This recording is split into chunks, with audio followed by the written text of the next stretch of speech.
இரவும் அல்லாத பகலும் அல்லாத பொழுதுகளுன்னோடு கழியுமா?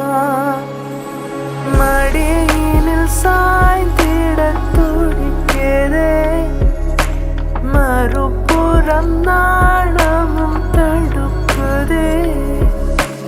இதுவரை யாரிடும் சொல்லாதே கதை. கண்கள் இருந்தால் உன் கண்கள் இருந்தால் என்னை கட்டி இழுத்தாய் போதாய்.